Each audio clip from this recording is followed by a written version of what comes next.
Okay, good morning, everybody. We are holding Daf Chav Gimel Amud Aleph, that's 23a1, and we're going to be starting with a phrase from the Mishnah, which said, B'Yom Tov, on Yom Tov Chamisha, you call up 5, B'Yom Kippur, on Yom Kippur, Shisha, you call up 6, and then went on to say, and on Shabbos, you call up 7, and if you do not call up less than that, but if you want to add, you can add more than that, right? You can add aliyahs. Okay, so that's what we had in the Mishnah. So the Gemara wants to inquire and ask, Masnis and Mani, who is the author of our Mishnah? In other words, whose opinion does our Mishnah follow that these are the numbers that are called up for these different days, Shabbos, Yom Tov, Yom Kippur, and Shabbos, and so on. So the Gemara says, Lo Rabbi Shmuel, it can't be Rabbi Shmuel. Lo Rabbi Akiva, it can't be Rabbi Akiva, as we're going to see from the following Baraisa. The Tanya was taught in a Baraisa. Yom Tov, on Yom Tov Chamisha, you call up 5. Yom Kippurim, and on Yom Kippur, Shisha. Shabbos, Shiva, and on Shabbos, you call up 7. So far, so good. Okay, so this seems like it is following our Mishnah, but then it adds a peichas in mehen. You cannot call up any less than that number, and you cannot add to that number. Rabbi Shmuel. This is the opinion of Rabbi Shmuel. So Rabbi Shmuel's opinion accords with our Mishnah up until the point where it says you cannot add any aliyahs on Shabbos. Okay, our Mishnah says you can add. This Brisa says you cannot add. So therefore, the view of our Mishnah does not accord with Rabbi Shmuel. Rabbi Akiva says, B'Yom Tov Chamisha, on Yom Tov you call up 5. Yom Kippurim, Shiva, and on Yom Kippur you call up 7, not 6, 7, which is different to our Mishnah. Shabbos, Shisha, and on Shabbos you call up 6, which also doesn't accord with our Mishnah. It reverses the two. It switches Yom Kippur and Shabbos. And Peichas in Mehen, you cannot recall up any less than this number. But you can add to this number. So therefore, we have a problem. Both of these opinions do not accord, or they do not fit neatly with our Mishnah. Our Mishnah says on Yom Tov 5, on Yom Kippur 6, on Shabbos 7, you cannot subtract, but you can add. This Brisa has Rabbi Shmuel saying the same number according to the different days, Shabbos, Yom Tov, etc.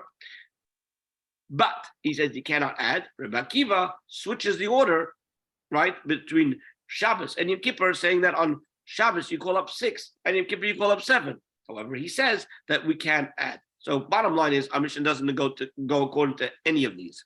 So as the Gemara will point out, Mani, whose opinion does our Mishnah go according to? Rabbi Shmuel. If you're going to try and fit it with Rabbi Shmuel, you have a question with the additional aliyahs that our Mishnah says you can add aliyahs, and this Brisa says you can't, according to Rabbi Shmuel. Rabbi Akiva. If you're going to try and establish our Mishnah in accordance with Rabbi Akiva, Kashya, Shisha, Veshiva, the question is going to be with regards to the 6 and the 7. That Rabbi Akiva is of the opinion that Yom Kippur is 7 and Shabbos is 6, whereas our Mishnah says it the other way around. So Rava says, Hana debei Rabbi Shmuel. We've learned from the academy of Rabbi Shmuel, Tana debei Rabbi Shmuel. The opinion of our Mishnah is in accordance with the academy of Rabbi Shmuel.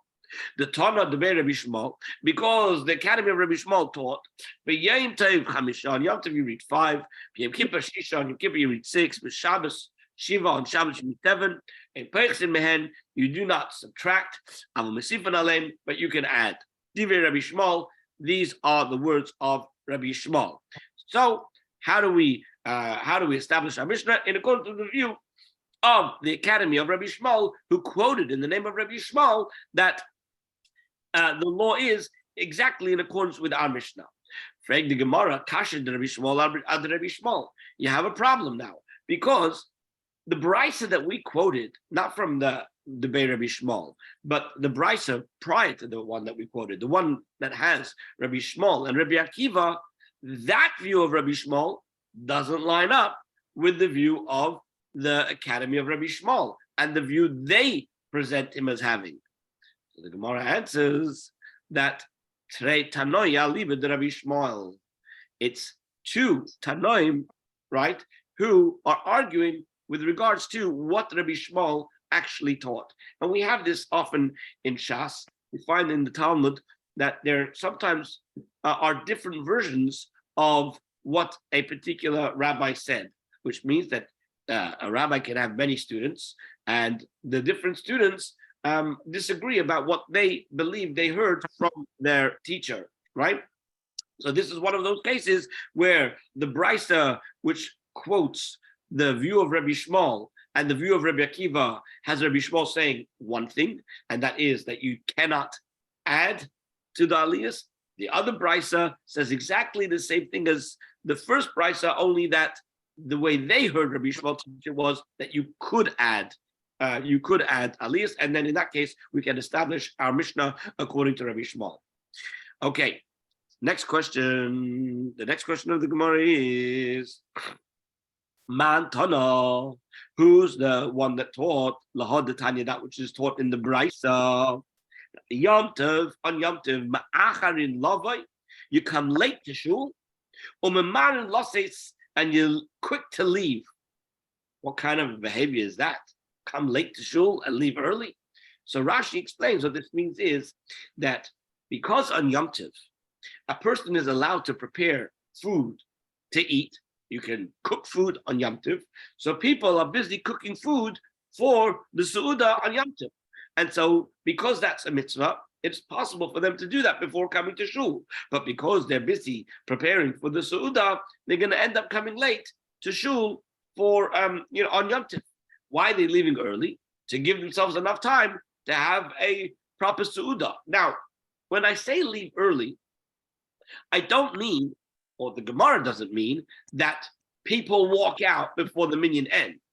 That's not what it means. What it means is that we have less call-ups to the Torah to allow people to finish the davening so they can have more time to enjoy the meal. Okay, so that's why it's a shorter amount of time in shul on Yom Tov than on Shabbos, according to this brisa. B'yom Kippurim, when it comes to Yom Kippur, Memarin Lavai, people come early because there's no cooking. Well, what are you going to do? So people come early, and they leave late. Now, what does it mean they leave late? Well, seemingly, we're going to assume to begin with at least that what this means is we have a longer portion to read from the Torah on Yom Tov. As we said, Yom Tov is 5 people get called up. Yom Kippur, we call up 6.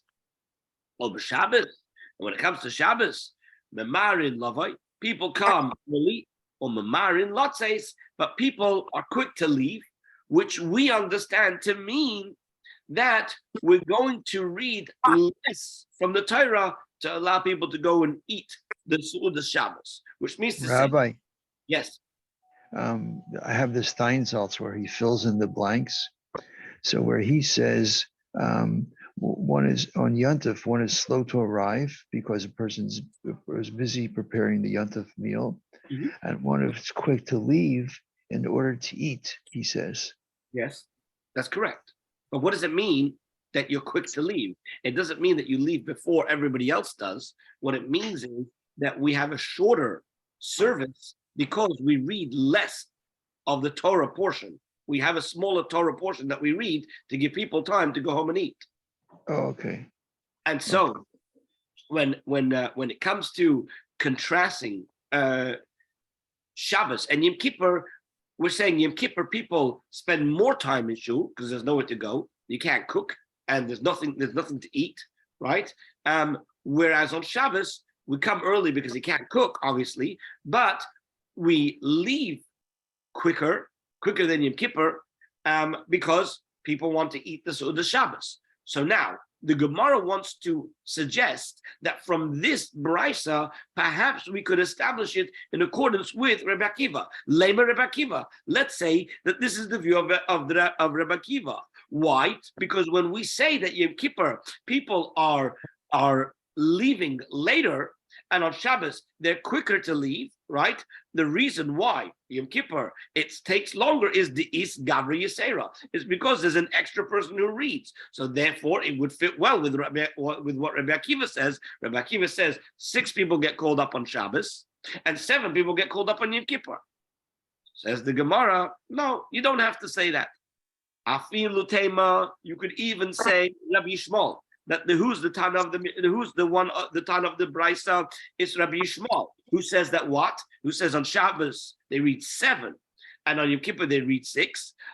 This Brisa says that people are quick to leave on Shabbos and they stay longer in Yom Kippur. He's saying that has nothing to do with how much Torah you read, but rather the Nafish Sidura de Yema. It's because the order of the day is extensive, which means that there's so much more that we pray on Yom Kippur than we pray on a regular Shabbos. And that's what it means that people are late to leave. But it doesn't connect with how much Torah you're going to read and how many people are called up.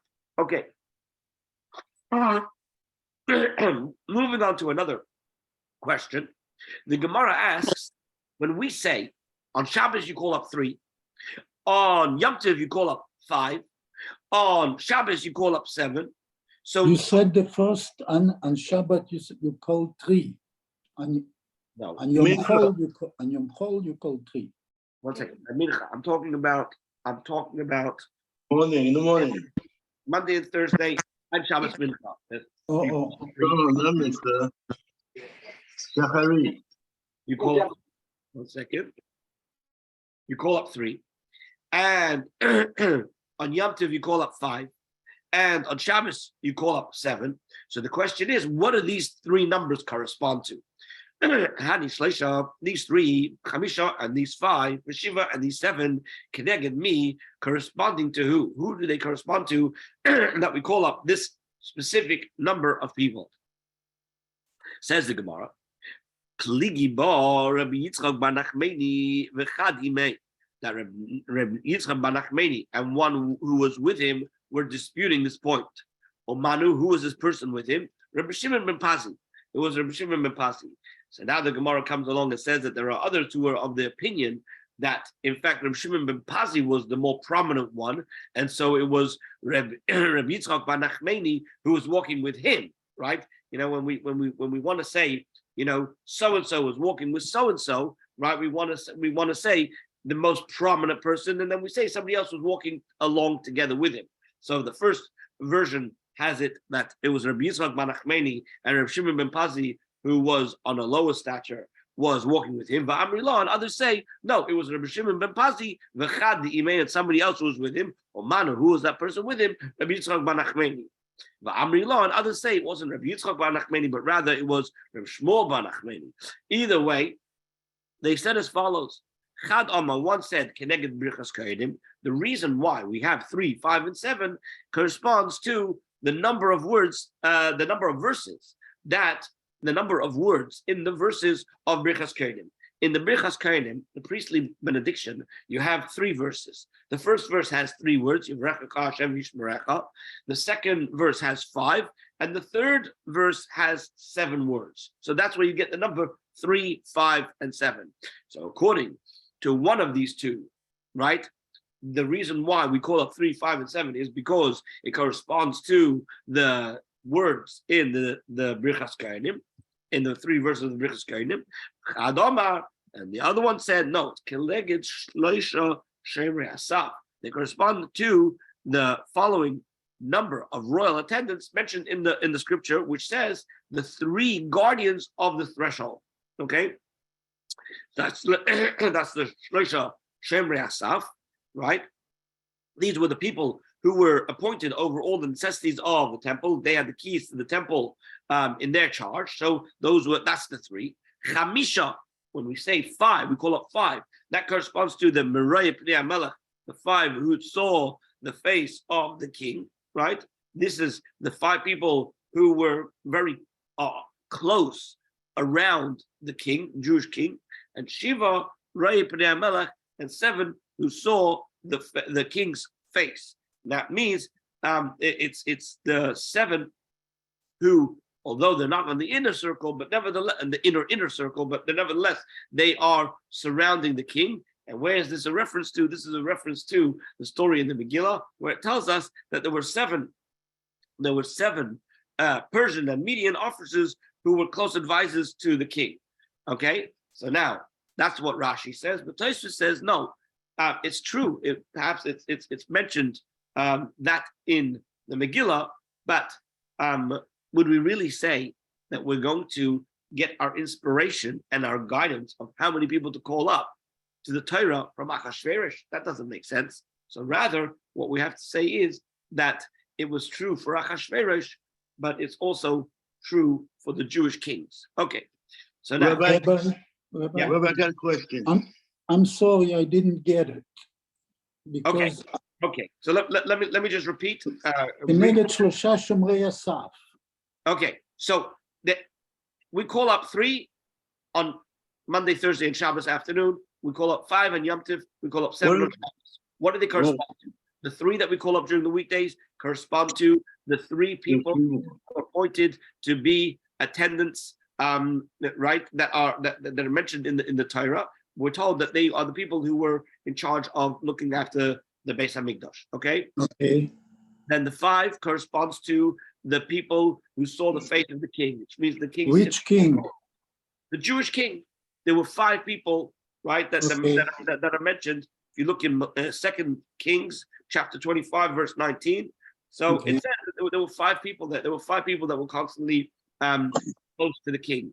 And then 7 that we read on Shabbos correspond to the 7 who saw the king's face. This is a direct quote from the Megillah, which talking about the 7 Persians and Medians that were the advisors of the king, and it's corresponding to them that we call up 7 on Shabbos. I just So that's a different king. Yeah. Well, the point is that Tosfos says that he doesn't like to say that we are learning from Achashverosh how many people to call up. So it must be that there were Jewish kings. The Jewish kings also had 7 people as well. Okay. Yes, Mark. Okay. Rabbi, Yeah. what happened to the 4? I'm sorry. What happened to the 4? That's a very good question. And the 6.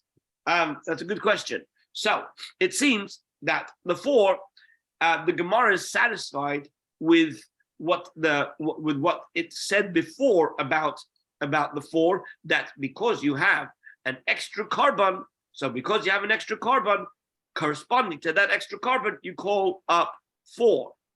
But when it says the 3, it doesn't seem to make it clear what it corresponds to. Although the truth is, and Tosfos already mentions this on Daf Chof Aleph, we said that it corresponds to Torah, Nevi'im, and Kesuvim, the 3 aliyahs. But nevertheless, over here we come back and we say that it corresponds to either the 3 words in the first pasuk of Birchas Kohanim, or the 3 people who were considered to be the Shomrei Hasaf.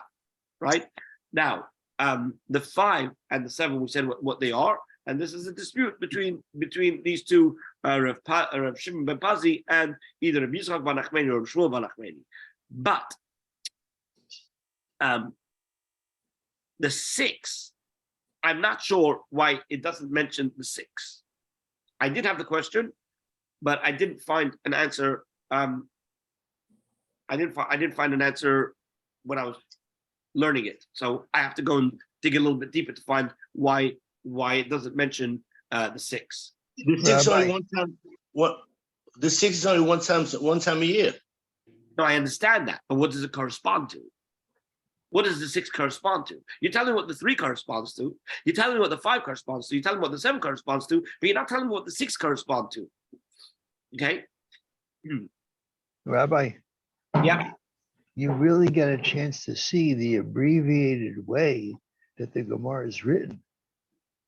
Okay. And it's just really, really abbreviated. They just mention a word, and this refers to an entire pasuk, which refers to an entire concept. And it's just really like a shorthanded way that the Gemara is. So I understand that. I understand that. But if you're already mentioning the 3 and the 5 and the 7, so I understand why you didn't mention the 4 because you already mentioned that. But why do you mention the 6? What those 6 correspond to? I'm just mentioning. I'm just mentioning it in a generalized way to see the abbreviated way that the Mishnah in the Gemara is written. You know, what's interesting is I remember this concept from another Gemara that I was learning, the Gemara Sanhedrin. So in the Gemara Sanhedrin, it talks about how many people need to be on a Bezdin. All right. So it says when it comes to the making of a leap year, right? Basically saying whether a year is going to have 12 months or 13 months, it says you start with 3, then you move to 5, and then you end up with 7 Dayanim, right, on the Sanhedrin, who are going to determine whether there's going to be a leap year or not. And over there, the same thing happens, where the question is, what does it correspond to? And the same answer is given over here, that it corresponds to Brichas Kohanim, right, with the 3 and the 5 and the 7. So, it's interesting that this idea of the symbolism of the 3 and the 5 and the 7 comes up in a few places, and they give the similar answers. So Amalei Abaya. So Abaya said to Rabbi Yosef. Rabbi Yosef was the one who taught this brisa. So Abaya said to him, Ad ha'idna, my time perish man.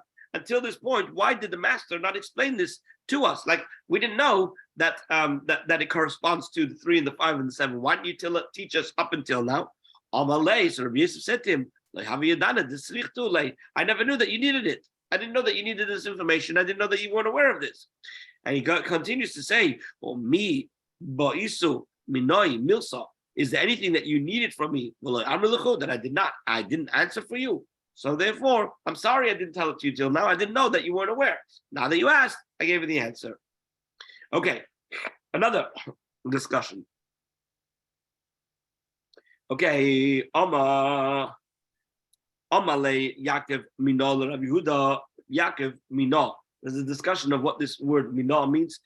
Seemingly, it can't be talking about a heretic, because then we wouldn't have mentioned his name. So Minol, according to the Yavitz, says that what it means is he came from a place called Minol. It says Hani Shishid Yom Kippurim Kneged me. Who is the 6 that we call up on Yom Kippur? What are the 6 that we call up on Yom Kippur compared to?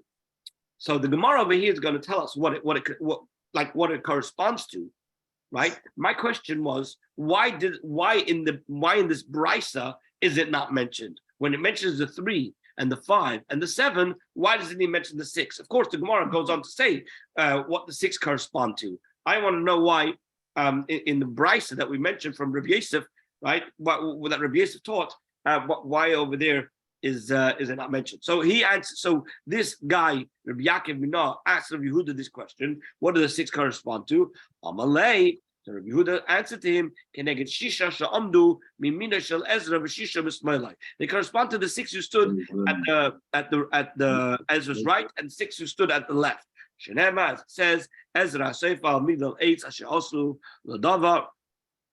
That Ezra describes stood on a wooden tower which was made for the purpose. V'yamid Esli Matisya, Reshema, Vanoya, Uriah, Chilkiah, Umaseya, Al Yiminoi. So near him, on the right-hand side, you had all of these 6 that we mentioned, and on his left, you had Pedaya, Mishael, Malkia, Chusham, Chashbadna, Zechariah, Meshulam. Right, the Gemara, the people that you just quoted that were standing on the left, if you do the count, Hanishiva Havu, there are 7. You're telling me that the reason why we call up 6 on Yom Kippur corresponds to the 6 who stood at the right of Ezra and the 6 who stood at the left of Ezra. But when you count the 6 on the left, it's not 6, it's 7. So the Gemara adds, Zechariah, Meshulam. The last guy, Zechariah, right? The last guy, Zechariah and Meshulam, it's really the same person, right? So really his name was Zechariah, but he also got a nickname Meshulam. Why was he called Meshulam if his name was Zechariah? The Gemara answers, the Mishalam Ba'ovadei, he was complete in his deeds. In other words, he was a tzaddik. He was a complete tzaddik. Okay, so that's that. So we've got the 3, the 5, and the 7, and we have a story about a question on why do we call up 6 on Yom Kippur? So it says corresponding to the 6 people on each side of Ezra when he went up onto this wooden platform. Okay. Says the Gemara, Tanu Rabbanan, it was taught in the Brisa, Hakol Elin Leminyan Shiva. All Jews count towards the 7 people who can read from the Torah. Vafilu Katan, even a minor can be called up to the Torah. Vafilu Isha, and even a woman can be called up as one of the 7. Aval Amru Chachamim, but Chachamim ruled, they said, Isha Lo Tikra B'Torah Mipnei Kavod HaTzibor. A woman should not read the Torah for the congregation out of consideration for the dignity of the congregation. Now, what does that mean? The dignity of the congregation. What's the problem with a woman reading? So some say the problem is that if a woman gets up to read from the Torah when she's not really obligated to read, she's not. The women are not the ones with the primary obligation to learn and to read the Torah. The primary obligation is on the men. So if a woman gets up to read from the Torah, what it is suggesting is that none of the men who are obligated are capable to get up and read it, and therefore you diminish the dignity of the congregation. Therefore, it's not appropriate. Others say, although it's not mentioned here in the Gemara, that it's a matter of tznius, a matter of modesty, because of the singing that goes together with the reading from the Torah. But that's not mentioned over here. Okay, so it says the Gemara, they inquired, what about maftir? Maftir, mahu shiyale leminyan shiva. Can the guy who's being called up to read from the prophets, the maftir, right? Meaning the Haftarah. Well, let me explain. We call up somebody who is going to read partly from the Torah and then go on to read from the Nevi'im. So, can we count his call up as one of the 7, or is his call up completely separate from the other 7? Rav Huna, Rabbi Yirmiyah bar Abba. There's a machlekes between Rav Huna and Rabbi Yirmiyah bar Abba. Chad Amma, one says, Oila, he is counting. So therefore you call up 6 people, and the 7th guy, he's going to get the maftir and read the Haftarah, and he's going to count as number 7. Chadoma one says, he's not counted. You have to call up 7 people to read from the Torah. And then the 8th guy is going to be called up to read the maftir and the Haftarah. So now, what's the reason for this? What's the reason for each one who says what they say? Says the Gemara like this: the one who says that the maftir is counted. Why does he say this? Because he actually reads from the Torah. It's true. He reads from the prophets. He reads from the Nevi'im. He reads the Haftarah. But he also reads from the Torah. Since he also reads from the Torah, so why shouldn't he be counted as one of the people being called up to the Torah? The one who says that no, he cannot be counted. The guy called up from Maftir to read the Haftarah is not counted. He rules Kid'Ullah according to what Ullah says. The Ullah for Ullah says, "Nema hamaftir b'navi." Why does the guy who gets called up to read the Haftarah have to read a few psukim from the Torah as well? He says, it's just out of respect for the Torah. It's not because it's to fill a number of people that need to be called up for Shabbos or for Yom Tov, but rather the reason why he has to read from the Torah is because of Kavod HaTorah. What does it mean, Kavod HaTorah? It means like this. How many people get called up to the Torah on Shabbos? 7, okay? How many people get called up to read from the Navi? 1. So we might say that the guy getting called up to read from the Haftarah outweighs or corresponds all the other 7, right? Because only one guy is getting called up, right, to read from the Navi. So therefore what we do is we call him up to also read from the Torah, so that no one gets this idea that the Navi, the Haftarah, is on the same weight as the Torah. So we're giving extra respect for the Torah. So the Kivin, the Mishum covered the Torah, because the reason why we're calling up the Maftir and we're telling him to read from the Torah is only out of respect for the Torah. But really, the main reason why he's called up is not to read from the Torah, but rather to read from the prophets. So therefore, that's why he doesn't. He's not included in the number of people who need to be called up. You have to call up 7 to read from the Torah, because that's really the primary reason why they're being called up. And the 8th guy who gets called up, the primary reason he's being called up is to read from the Navi, but so as not to offend the Torah, he will also read from the Maftir. Okay.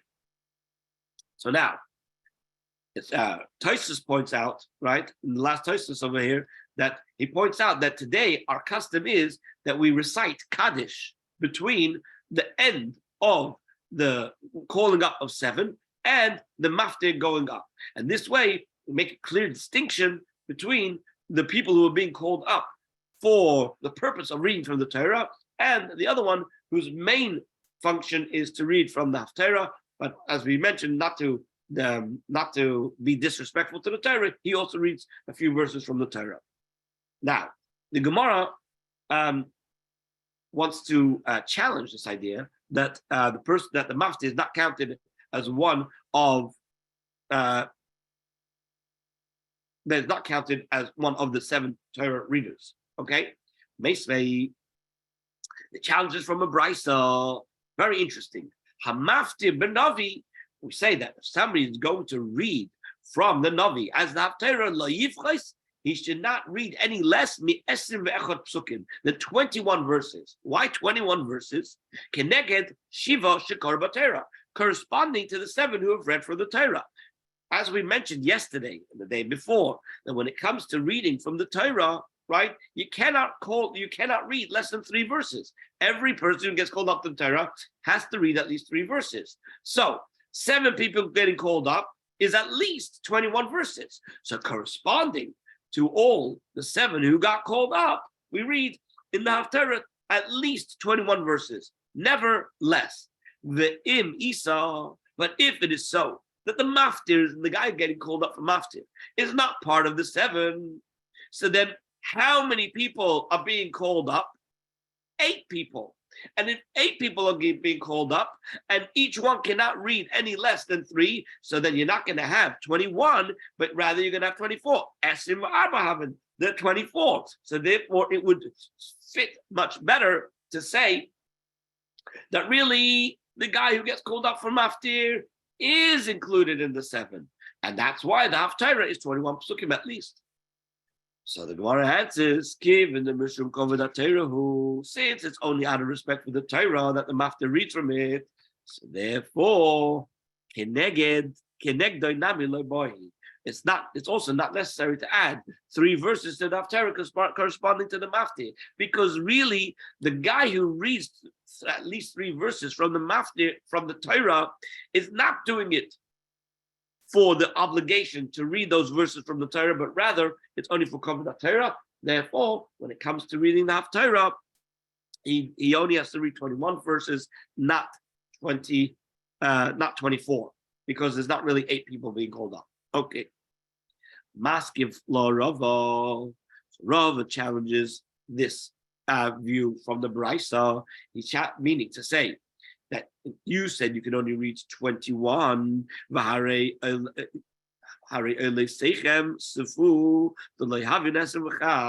one Haftarah, which I think is from Parshas Tzav, right? Where if you count it, there are only 19 verses, not 21 verses. So how does that fit with what you just said? Ukarinan, and we still read it. And you told me you cannot read less than 21, and here there are 19 and you're reading it. The Gemara, Shani Hassam, is different over there in that particular Haftarah, because the Salik Inyana is the end of the topic, and you can't go any further. You're not just going to read, two more verses, because what do you call it? the end, the topic ends over there. And so therefore there's no choice but to conclude at that point. Is that true? Is that true? When the topic does not end in less than 21 verse, may one not conclude the Haftarah with less than 21 verses? Rav Shmuel Ba'aba, didn't Rav Shmuel Ba'aba say, many occasions I stood in the presence of Rabbi Yochanan, and when we read 10 verses, Amarlan, he said to us, Afsiku, stop. In other words, 10 verses is enough. You don't even need to have 21, right? You're telling me that it's a problem. I'm telling you, I've had personal experience that when in front of Rabbi Yochanan, we read 10, and then he told us to stop, right? So therefore, you can conclude a Haftarah even if you haven't read 21 verses. The Gemara, there's a difference. Makim sheyesh turgaman shiny, in a place where there's a translator. So what that means is the way they used to do it is they used to read a verse from the Torah, and then they would have somebody to get up and translate it into the vernacular, usually into Aramaic. Now, since you're already keeping everybody there for such a long time, right, stopping every verse and translating, so therefore, over there, Rabbi Yochanan would say that you could stop at 10. Why 10? Because, think about it, you've got 10. Each pasuk being translated would make it 20. And because we never want to finish off with Targum, but we want to finish off with the actual Hebrew, so that you repeat the last verse again in Hebrew, and that would be 21. So that's why it's not a problem. The Tanya Rav Tachlifa Bashmul said the following Brisa, Leishanu, they did not teach the rule that it has to have 21 verses, Ella only in a place where there's no translator. But in a place where there's a Meturgaman, Paisek, you could stop even before 21. As long as you read 10 verses, you are fine. Okay, that's the end of this. And now we're ready to start the next Mishnah. Any questions before we move on? Or comment? Rabbi, Yes. yeah, a lot of places, like when kids are growing up, they memorize the Gemara. And this would be, it seems to be a very complicated Gemara to memorize. In what way? It's just a lot of concepts and a lot of words that stand for, like a lot of brief words that stand for a lot of major concepts that are very complex. And whereas one word stands for a complex idea, and it's just a lot of complex ideas. I'm sure there are ways to simplify it and to have different ways to remember what comes in which order. Today they have these programs specifically for helping children to memorize things by heart. They have color coded stuff, and there are ways to do it. There are ways to do it. Okay, moving along to the next Mishnah. Says the Mishnah, we're talking already about reading the Torah, so now we're going to talk about a number of things that require at least a minyan, at least 10 people, in order to be able to do that mitzvah. Okay, so what's the first one? It says the Mishnah, a person al Shema. We do not divide the Shema less than 10. What's this idea of person al Shema? What this means is like this. You have a situation where people have already davened on their own, right? They come to shul and they've missed Baruch Hu. So what do? They already davened at home, but there were certain things they couldn't do on their own at home. Like they couldn't say Kaddish, they couldn't say Baruch Hu, and according to some opinions, right, they couldn't say the Kedusha that we say in the blessings, the first blessings of the Shema. After Baruch Hu, right, you say 2 paragraphs, followed by Hashem Hakel HaMelech HaGadol, then you say Kaddish, Kaddish, Kaddish, right, and then you say Baruch Kved Hashem Imkaimai. So according to some, you can't say that on your own. So these guys came late to shul. The minyan is already past that. So we say that you could have these people come together, and the rest of the minyan, I think the rest of the minyan waits for you, right? And you guys come together and you do the person as a Shema, which means you only say the first blessing of the Shema. You've already said everything else. So what you do is you'll say Kaddish, say Baruch Hu, and then after Baruch Hu, you'll say the first blessing till the end of Yoitzer Hama'oros, right? And that's it. That's all you'll do, because the rest you've already done, so as to be able to get the Baruch Hu and the Kedusha in it. So now, when you want to do that kind of trick, right, you need to have at least 10 people together. And also, we do not go to the ark, meaning to do the Chazar Sashatz, to recite the Shemona Esra for the congregation with that less than 10. The Kohanim do not go and do the priestly blessing less than 10. And we cannot fulfill the obligation of reading from the Torah in public with less than 10. You cannot read from the Navi with less than 10. Again, we're not talking about learning. We're talking about reading it for the congregation with a blessing before and a blessing after. We also do not make the standing and the sitting tributes at a funeral, which means part of the funeral procedure is that the people carrying the coffin, they will stand and they will stop a number of times before they get to the actual grave. Now, this is only done together with a minyan. Also, after the burial, right? You form lines and people pass through. You don't do that with less than 10 people. The Sanchumi Avelim and the consolation to the mourners is also not less than 10. Or Birchas Chasanim, and the blessings that we make for the chassan at the wedding, right, which are the Sheva Brachas, right, the 7 blessings, we don't do with less than a minyan. Ve'in mizamnin b'shem, and when we make an invitation for people to come and bench, when we say Rabbi Say Nevarech, Rabbi Nevarech, when we don't say Hashem's name, which is Elokeinu, unless you have 10 Pachas Masar, all of these things that we mentioned, less than in the presence of people, in less than 10 people, we don't do it. Okay.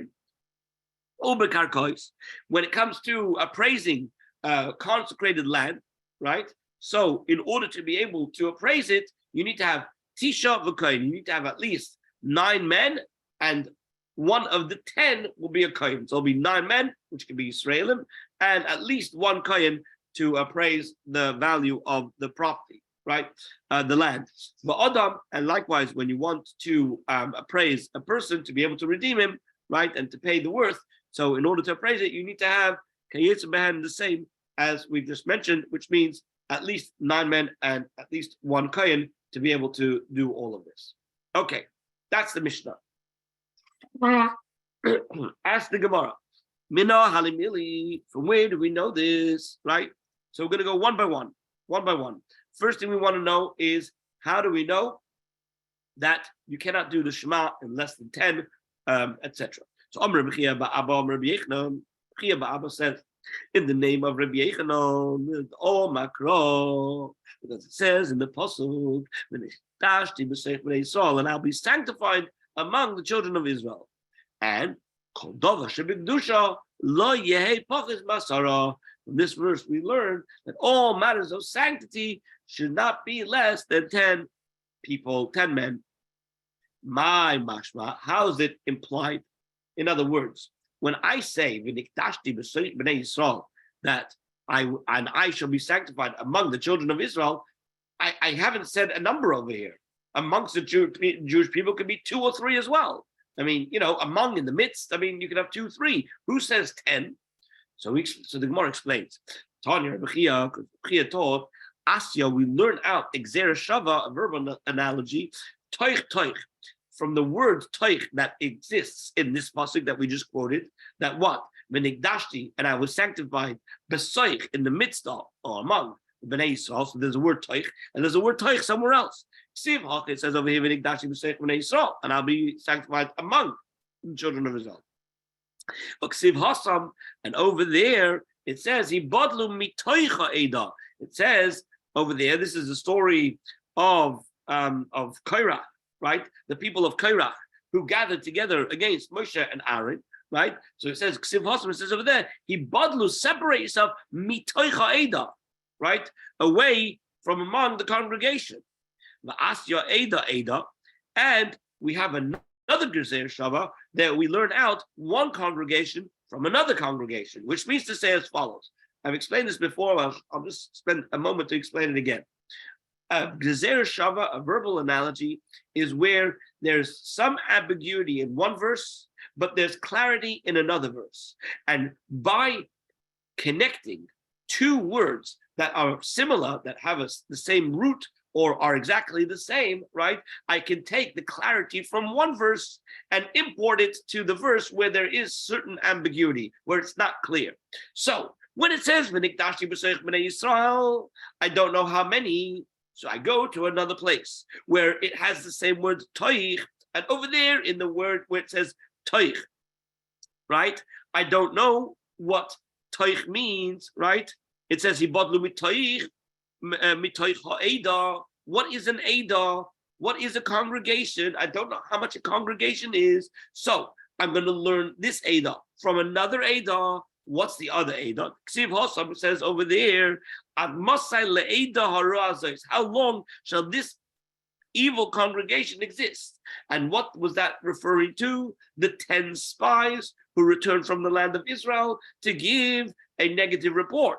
So Malahalan Asara, just like over there, where it says, how long shall this evil congregation exist? And over there, Ada, congregation, is a group made up of 10, Afkan. So too over here, in the case of Kairach, Asara, when it said Ada, when it said congregation, it means 10. So if we've learned out that the Ada, right, of Kairach was 10, and when it says Toich, it means amongst 10, separate yourself from amongst the 10, the congregation made up of 10 of Kairach, because we learned that out from the fact that it says Ada by the Meraglim, by the spies. So too over here, when it says I will be sanctified, but Toich b'nei Yisrael, it also refers to at least 10 people.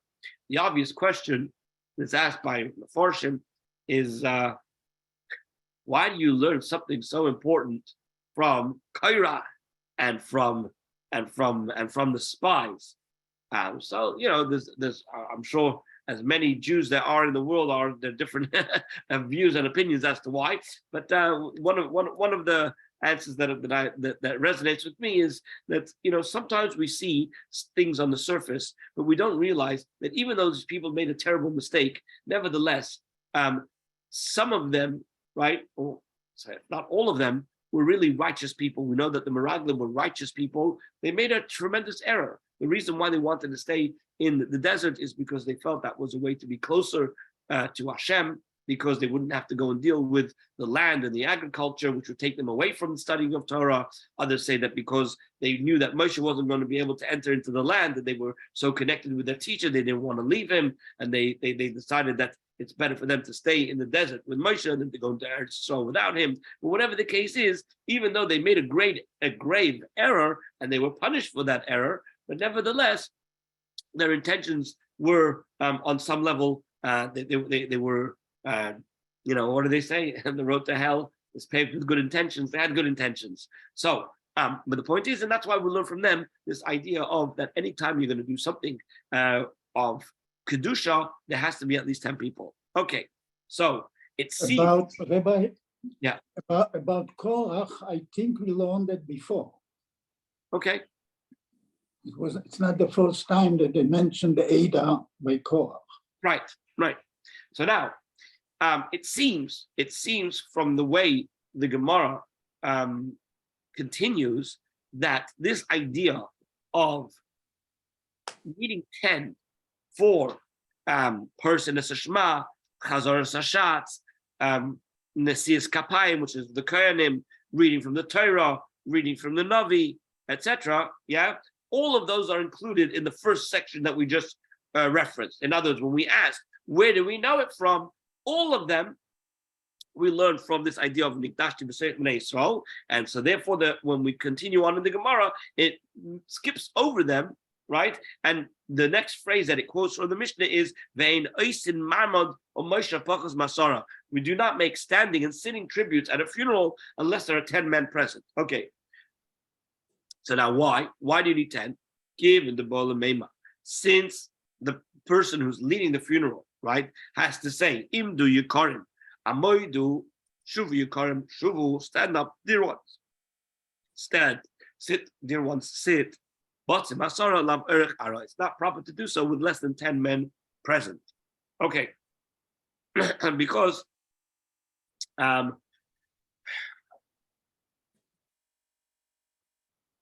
we want to reserve this expression for at least a group of 10 men or more. So then the Mishnah continued, unless you have 10, right? My birchas avelim. So the Gemara says, what is the birchas avelim? What is this? It says birchas rechava. It is a blessing pronounced in the street. The Amar Rabbi Yitzchok, Amar Rabbi Yechanan, because Rabbi Yitzchok said in the name of Rabbi Yechanan, birkas avelim basara, mourner's blessing is recited only in the presence of 10 men. Ve'ein avelim in amin, mourners are not counted as part of the minyan. Okay, what does this mean? It means that the individual blessings that are to be recited serve to separate the mourners and the consolers into two groups. Therefore, the mourners cannot be added to the consolers when reckoning the quorum necessary for the blessings. That's what he quotes down here from Rashi. Okay, says the Gemara Vaita. When you make the wedding blessing, the Sheva Brachos, right, the 7 blessings, right, you need to have men, and the groom can count as part of the minyan. Vaita says the Mishnah had said, when we do the grace after meals, right? We make benching. So then we invite everybody to bench, and often you do it on, when you have more than 3, you do it over a kais, right? Only when you have 10 can you mention Hashem's name. Why? Since you're going to say, let us bless our God, Elokeinu, it's not proper to do so with less than 10 men present. Says the Mishnah Vaita, we're quoting from the Mishnah,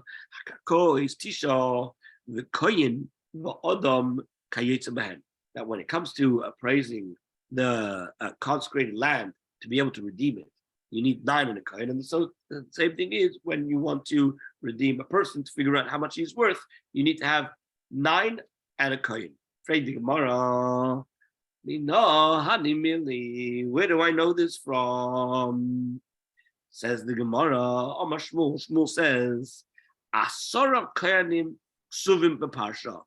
That in the section where the Torah deals with the consecrated things, the term kohen appears 10 times.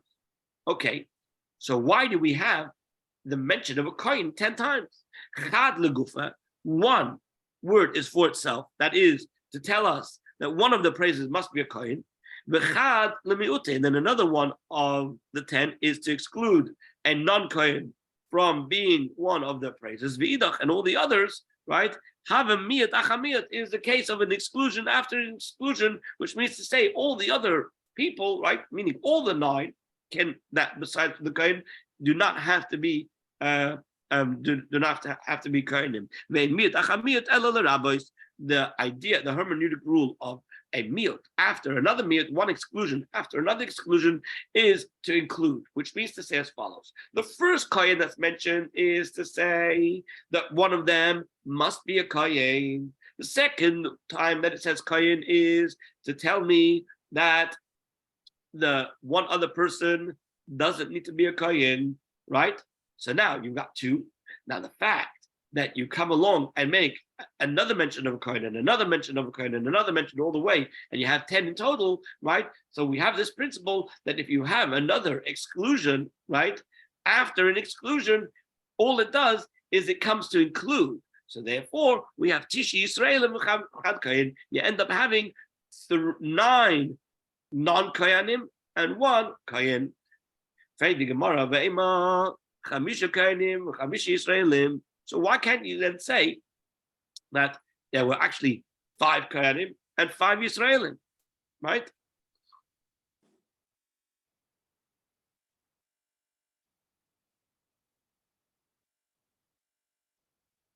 meaning to say, each time it could be a negative of a negative of a negative of a negative. So then you'd end up having, right, 5 and 5. First one is to tell me that's a kohen. Then you have a double negative, meaning the second time to tell me that it could be a non-kohen. Then you have another negative kohen, and so on and so forth. And you end up with 5 and 5. And so the Gemara says, Kasha, that's a good question, but a principle when it comes to learning Gemara, any time where the Gemara ends up with Kasha, it means it's a good question, but we still stay with our initial position. When it says Kasha, it means it's a complete refutation, and we don't. And what we do is we disregard the position that was held. Okay, the next. Why do they mention only a Cohen and no Levites?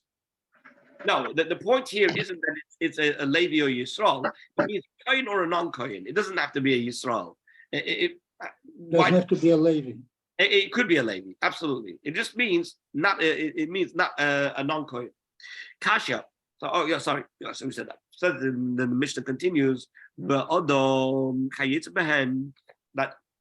the same thing applies when you're appraising a person, right? And you want to redeem him, so you need to have a kohen and a non-kohen. The Gemara, Adam mikadosh. Can a person be legally sanctified that he needs to be appraised? So then, what does the Mishnah mean? Amar Rababo says, "But oimer domai olai." It's not that he himself becomes sacred, but rather what he's talking about is where a person says, may my monetary value be upon me, which means to say, I vow to donate to the temple the market value of my person. The Tanya, because it's taught in the Brisa, somebody who says, may my monetary value be upon me, we evaluate him as if he was a slave, right? The Eved Iskash Lekarkois, and a non-Jewish slave is legally likened in the Torah to that, in the terms of his halachic status. The Chesiv, as it's written, you shall hold them as a heritage for your children after you to inherit as a possession. So the Reshes Achuzah is the same term that is used for land. So therefore we see that we compare the slave to a land, and Evet Knani is compared to a possession like land, and we're saying that when a person comes along and he says, I want to take upon myself to donate to the temple my worth, what we do is we take you and we look at you as if you are selling yourself as a slave, right? And it's based on that. That money now becomes sanctified. Now, in order to know how much you are worth, to know how much you've promised to give to the Beis Hamikdash, we have to evaluate you. How are we going to evaluate you? We're going to evaluate you the same way we evaluate the land. Because again, we compared you to a slave, and a Evet Kanani is compared to Karka. So just like Karka, you need to have 9 people and a Kohen, right? Making a total of 10 to be able to appraise you. So to over here, that's what we need to do. Okay. I have a question before we conclude for this afternoon, this morning. Yep. To me, the whole idea of a minion is the core for our praying. So part of what I'm trying to understand is within the interpretation of the original quote unquote congregation of spies, as well as being a part of an assembly of the Israelites, it was finally said because there was a defined number of spies, that then became the basis for us to define what a minion needs to be. Okay. Is that not arbitrary, or is it just finding some way to essentially quantify what the relevance of a prayer is for Hashem to be able to recognize it or accept our prayers? So it's basically like this. The Torah does define what it means to sanctify Hashem. To sanctify Hashem is not in private, but rather in public.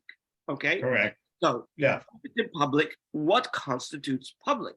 So although we said sanctifying Hashem is clear that it has to be in public, we don't yet know what public means.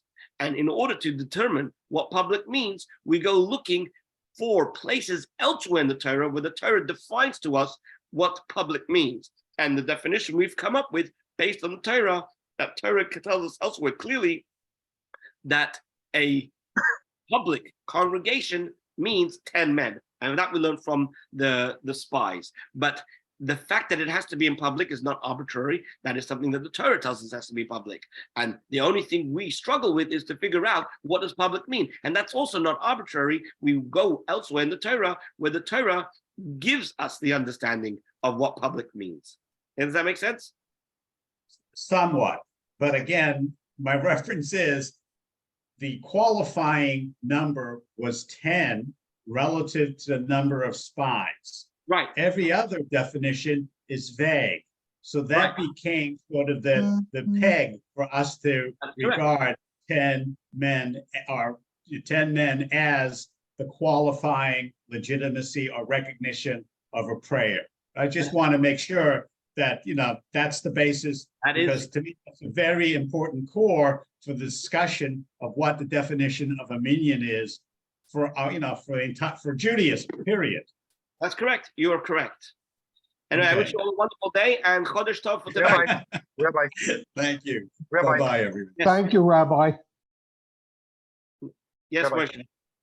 I wanted to ask you, when you backtrack a little bit about when there's a Levi, you say there is 9 and 1 Kohanim. Is that 1 Kohen? No, Is that not right? by a Levaya. No, not by a Levaya. Only by a You're prayer. talking about this, well, you to survey the land. I know when you were saying to survey the land, what Yes. does that mean? I don't understand. Can you be It more means specific? it means that when a person has consecrated land and then he decides that he wants to be able to pay the value to the Beis Hamikdash, we need somebody to come along and appraise it to be able to know how much he owes. And so it cannot just be 10 arbitrary people. It has to be at least one coin involved in the process, because this is going to hektish. This is going to be say as to the Beis Hamikdash, to the sanctity. So therefore, you need to have a coin involved. I see. And the Kohen is the voice of authority, That's legitimacy. Okay. All right. Have Thank a you. wonderful day, everybody. Sei gesund.